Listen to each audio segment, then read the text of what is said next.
छोटी सोच और पैर की मोच इंसान को आगे बढ़ने नहीं देती। नमस्कार, सुस्वागतम, वेलकम, अभिनंदन। मैं हूं आपके साथ आपकी अपनी होसन दोस्त डॉक्टर वायरा की आपका स्वागत अभिनंदन करती हूं आपके, मेरे और माता रानी के इस खूबसूरत से यूट्यूब चैनल पर। ओए होए, सुबह की राम राम। कैसा है मेरा ये संसार? दिन दुगनी रात चौगनी तरक्की करे। जितने घर के बड़े बुजुर्ग हैं उनको मेरा चरण स्पर्श, और जितनी घर की मेरी हम उम्र बहनें हैं, मेरे भाई हैं, उनको मेरा नमस्कार। सावन का महीना चल रहा है, चतुर्मास आरंभ हो चुका है, महादेव की हम पूजा कर रहे हैं। भगवान विष्णु योग निद्रा में जा चुके हैं। समुद्र के आसपास आप हैं तो प्लीज़ आपसे मेरा निवेदन है कि प्लीज़ अगरबत्ती जलाएं। समुद्र के आसपास हैं तो दीपक जलाएं। आपका बड़ा अति मेरे ऊपर कृपा होगी। समुद्र का जल मेरे घर भिजवा दीजिए। अगर मैं समुद्र जा पाई तो ज़रूर जाऊंगी। पिछली बार तो मैं मुंबई चली गई थी और मैंने समुद्र की पूजा कर ली थी। इस बार भी, क्योंकि साक्षात भगवान विष्णु और लक्ष्मी का अगर इस वक्त कहीं वास है तो वो समुद्र में है। सावन के शुक्ल पक्ष की पंचमी को मनाई जाती है नाग पंचमी। नाग पंचमी पर हम नाग देवता की पूजा करते हैं और नाग देवताओं में अष्ट नागों का बहुत महत्व है। कहते हैं शिव के गले में नाग है। भगवान विष्णु नाग की शैया पर यानी कि उसकी गोद में बैठकर सोते हैं। नागों का एक दिन दिया गया है साल में जिसे नाग पंचमी कहा जाता है, और नाग पंचमी वाले दिन जो पूजा का मुहूर्त बन रहा है वो बन रहा है सुबह 5:42 से। ब्रह्म मुहूर्त में अगर आप पूजा करें तो ओए होए, उससे तो बेहतर कुछ भी नहीं है। नाग पंचमी पर पूजा करने से हमारा कालसर्प दोष ठीक होता है, शनि हमारा अच्छा होता है, हमारे दुश्मन खत्म होते हैं, नाग दोष अगर हमें हो तो वो खत्म होता है। चांदी के नाग नागिन शिव को अर्पण करने चाहिए। आपको तांबे और पीतल के नाग नागिन अर्पण करने चाहिए। नाग पंचमी पर पूजा करने से कालसर्प दोष से इंसान बच जाता है, नागों का भय नहीं रहता, और कई बार भगवान शिव और भगवान विष्णु की कृपा आप पर सदैव बनी रहती है। भगवान शिव ने तो नागों को गले में जगह दी है और भगवान विष्णु तो नाग की गोद में ही बैठे हैं, नाग की शैया पर ही बैठकर वो अपना पूरा शासन चलाते हैं। दुश्मनों अगर आपको तंग कर रहे हैं उनसे छुट्टी मिलती है। आज नाग पंचमी पर पतासे का भोग महादेव पर अर्पण ज़रूर करें।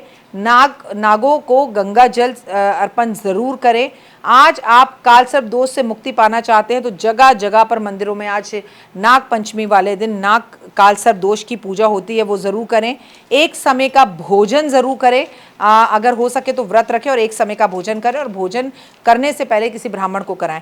नाग पंचमी का व्रत बहुत महत्वपूर्ण होता है देखिए, लेकिन अगर आप पूरे ही महीने के व्रत रख रहे हैं तो आपको इंडिविजुअली नाग पंचमी का व्रत रखने की ज़रूरत नहीं है। लेकिन अगर आप पूरे महीने के व्रत नहीं रखते तो 9 अगस्त को मैं आपको नाग पंचमी का व्रत रखने के लिए ज़रूर कहूँगी। इससे आपके दोष दूर होंगे। दिन भी शुक्रवार का दिन है, महालक्ष्मी का दिन है। आज लोग जो होते हैं आटे से गेरू से नाग बनाते हैं, अपने घर की रसोई पर बनाते हैं, अपने घर के मुख्य दरवाजे पर बनाते हैं। इस दिन शिव का अभिषेक ज़रूर करते हैं। इस दिन बहते हुए जल में नाग नागिन को अर्पण ज़रूर करते हैं। मतलब आपने एक डोना लिया, उसमें चांदी की नाग नागिन लिए, उसको अपने सर पे से एंटी क्लॉकवाइज घुमाया, जिन्हें कालसर्प दोष है, और इसे किसी भी नदी में, गंगा, यमुना, सरस्वती नदी में या समुद्र में आप अर्पण कर दीजिए और बोलिए आप नाग लोग जाइए और मेरे इस नाग दोष से मुझे छुटकारा दिलाइए। नाग पंचमी वाले दिन जिन नागों की पूजा होती है, पहला नाग है अनंत नाग, वासुई नाग, पदम नाग, महापदम नाग, तक्षक नाग, कुलीर नाग, कटकट नाग और शंख नाग। इन खास 8 नागों का नाम सुनने से जो आपने कर्कट नाग जो होता है, ये 7वें नंबर का होता है। ये नागों के जो मैंने 8 नाम आपके सामने लिए, इनकी विशेष पूजा की जाती है। अगर आप इनके केवल आज नाम ले लें या नाम सुन भी लें तो भी आपको आज की पूजा का पूर्ण फल मिलेगा। कृष्ण जी ने वरदान दिया था कि जो नागों को दूध पिलाएगा उसे कभी कोई कष्ट नहीं होगा। और इसकी कहानी तो आपको याद है ना, जब वृंदावन में, मथुरा के अंदर, जो अब अपने दोस्तों के साथ भगवान जी खेलते थे तो कालिका नाग जो है वहाँ पर सबको नदी में उसने विष फैला दिया। उस नदी का पानी जब सब पीने लगे तो मर गए, और जो बॉल जाती थी वो वापस ही नाग के वजह से बच्चे उठाकर नहीं लाते थे। तो एक दिन कृष्ण जी ने जान के उस नदी के अंदर बॉल डाली और फिर अंदर गए और कलिका नाग के फन पर नाचते हुए लौट कर वापस आए। वही है कृष्ण। तो उस टाइम पर उन्होंने कहा था कि तुम यहाँ से चले जाओ और समुद्र में जाकर अपना बसेरा करो, मैं तुम्हारी शैया पर बैठूंगा।